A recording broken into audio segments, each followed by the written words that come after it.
আসসালামু আলাইকুম। সংবাদে আপনাদের সবাইকে স্বাগত জানাচ্ছি। আমি ফিরোজ তোহা। শুরুতেই সংবাদ শিরোনাম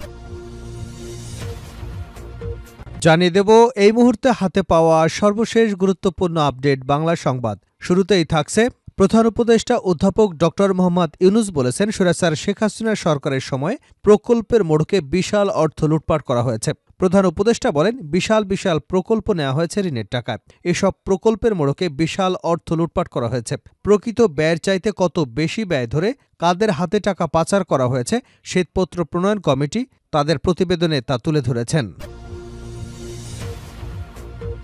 এবারে জানাবো বাংলাদেশের বিজয়কে অস্বীকারের অপচেষ্টা, মোদির পোস্ট নিয়ে সমালোচনার ঝড়। ১৬ ডিসেম্বর বাংলাদেশের মহান বিজয় দিবস। দীর্ঘ ৯ মাসে রক্তক্ষয়ী সংগ্রাম শেষে পাকিস্তানের বৈষম্যের শেকল থেকে নিজেদের মুক্ত করে বাংলাদেশ।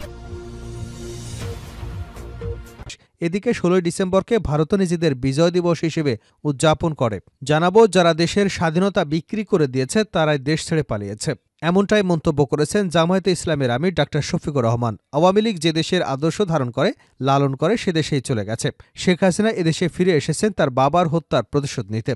ভারতের কাছে বাংলাদেশের ভূখণ্ড ক্ষমতার বিনিময়ে বন্ধক রেখে দিত। শেখ মুজিবকে কারা হত্যা করেছে? স্বাধীনতার সপক্ষের সেনা সদস্যরা হত্যা করেছে। কেন করেছে? কারণ শেখ মুজিব মুক্তিযুদ্ধের চেতনা থেকে বেরিয়ে এসে বাকশাল প্রতিষ্ঠার মাধ্যমে এদেশে ভারতীয় আধিপত্যবাদের যাত্রা শুরু করেছিল। এদিকে বাংলাদেশিদের ই ভিসা নিয়ে সুখবর দিল থাইল্যান্ড। আগামী ১৯ ডিসেম্বর থেকে এ ভিসা চালু করা হবে। সোমবার ঢাকাস্থ থাইল্যান্ড দূতাবাসের এক বিজ্ঞপ্তিতে এ তথ্য জানানো হয়েছে।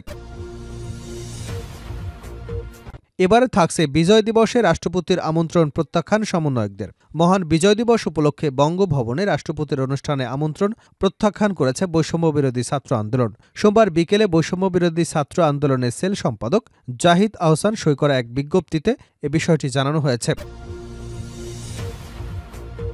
এবং সর্বশেষ জানাবো আন্তর্জাতিক সংবাদ। বিমানে করে মিলিয়ন মিলিয়ন ডলার রাশিয়ায় নিয়ে গেছে বাশার। বিদ্রোহীদের অভিযানের মুখে মাত্র ১২ দিনের মধ্যে পতন হয়েছে বাশার আল আসাদ সরকারের। এরপর দেশ ছেড়ে রাশিয়ায় পালিয়েছেন তিনি। এবার তাকে নিয়ে চাঞ্চল্যকর খবর সামনে এসেছে। বিমানে করে পালিয়ে মিলিয়ন মিলিয়ন ডলার রাশিয়ায় পাচার করেছেন তিনি। এতক্ষণ শিরোনাম শুনছিলেন, এবার বিস্তারিত।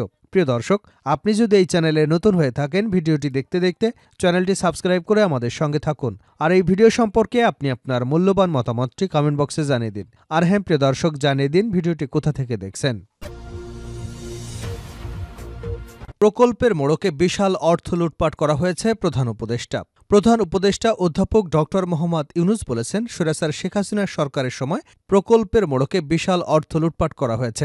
সোমবার মহান বিজয় দিবস উপলক্ষে জাতির উদ্দেশ্যে দেওয়া ভাষণে তিনি একথা বলেন। প্রধান উপদেষ্টা বলেন, বিশাল বিশাল প্রকল্প নেওয়া হয়েছে ঋণের টাকায়। এসব প্রকল্পের মোড়কে বিশাল বিশাল অর্থ লুটপাট করা হয়েছে। প্রকৃত ব্যয়ের চাইতে কত বেশি ব্যয় ধরে কাদের হাতে টাকাটা পাচার করা হয়েছে শ্বেতপত্র প্রণয়ন কমিটি তাদের প্রতিবেদনে তা তুলে ধরেছেন। অন্তর্বর্তী সরকার দায়িত্ব নেবার পর স্বৈরাচার সরকারের আমলে লুটপাটের চিত্র তুলে ধরতে একটি শ্বেতপত্র প্রণয়ন কমিটি প্রয়োগ করা হয়। উল্লেখ করে প্রধান উপদেষ্টা বলেন, এই কমিটির কাজ ছিল গণঅভ্যুত্থানের পর অর্থনীতির কোন পরিস্থিতিতে যাত্রা শুরু করলো তার একটা দলিল রচনা করা। এতে কি পেলাম কি পেলাম না তার একটা চিত্র তুলে ধরার দায়িত্ব দেওয়া হয়েছিল এ কমিটিকে। ড দেবপ্রিয়ের সভাপতিত্বে গঠিত ১২ সদস্যের শ্বেতপত্র প্রণয়ন কমিটি নির্ধারিত সময়ে কঠিন কাজ সম্পন্ন করে আমাদের কাছে ৪০০ পৃষ্ঠার একটি বিস্তারিত রিপোর্ট পেশ করেছে। তিনি বলেন, শ্বেতপত্র প্রণয়ন কমিটি তাদের প্রতিবেদনে তুলে ধরেছে যে বার্ষিক উন্নয়ন ব্যয়ের প্রায় অর্ধেক টাকায় লুটপাট হয়েছে। দেশে এমন ধরনের পোষ্যতোষী পুঁজিবাদী তৈরি করা হয়েছিল যার সুবিধাভোগী ছিল স্বৈরাচার এবং তার দোসররা।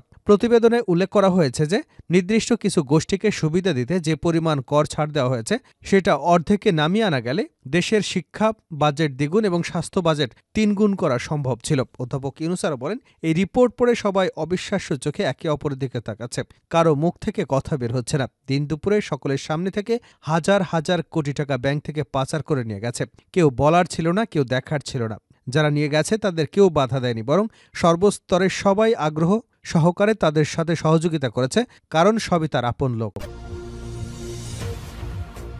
বাংলাদেশের বিজয়কে অস্বীকারের অপচেষ্টা, মোদির পোস্ট নিয়ে সমালোচনার ঝড়। ১৬ ডিসেম্বর বাংলাদেশের মহান বিজয় দিবস। দীর্ঘ ৯ মাসের রক্তক্ষয়ী সংগ্রাম শেষে পাকিস্তানের বৈষম্যের শেকল থেকে নিজেদের মুক্ত করে বাংলাদেশ।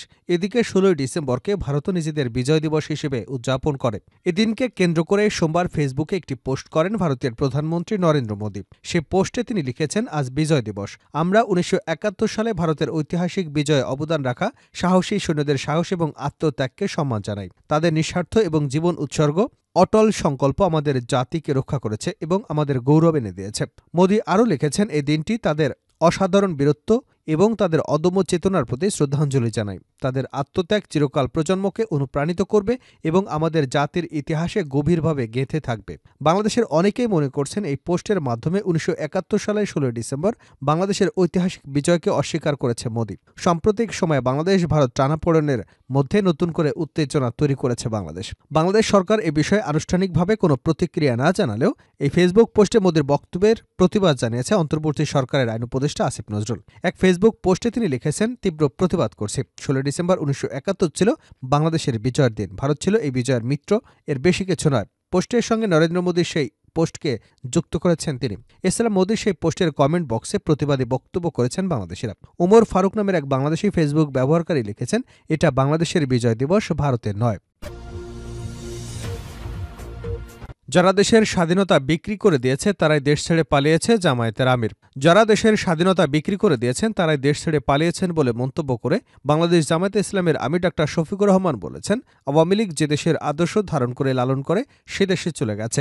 শেখ হাসিনা এদেশে ফিরে এসেছেন তার বাবার হত্যার প্রতিশোধ নিতে, ভারতের কাছে বাংলাদেশের ভূখণ্ড ক্ষমতার বিনিময়ে বন্ধক দিতে। শেখ মুজিবকে কারা হত্যা করেছে? স্বাধীনতার সপক্ষের সেনা সদস্যরা তাকে হত্যা করেছে।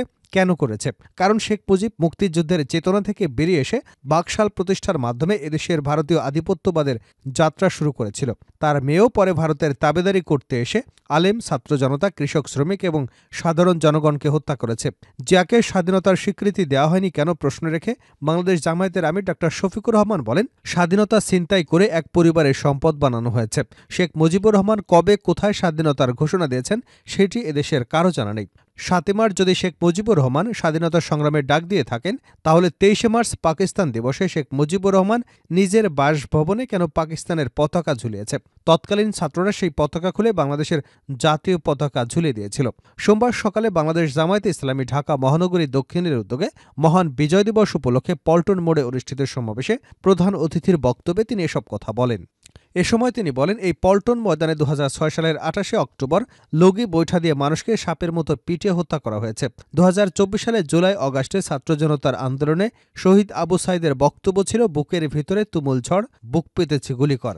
এই তুমুল ঝড় এদেশের ১৮ কোটি জনগণের বুকের ভিতরে ঝড়। জামায়াতে ইসলামী রাষ্ট্র পরিচালনার দায়িত্ব পেলে ২০০৬ সালের ২৮শে অক্টোবর থেকে ২০২৪ সালের ৫ অগাস্ট পর্যন্ত সকল হত্যাকাণ্ডের সঠিক তদন্ত এবং ন্যায়বিচার করবে।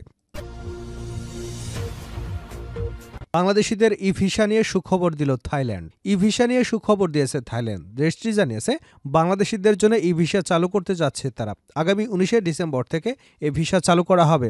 সোমবার ঢাকাস্থ থাইল্যান্ড দূতাবাসের এক বিজ্ঞপ্তিতে এ তথ্য নিশ্চিত করা হয়েছে।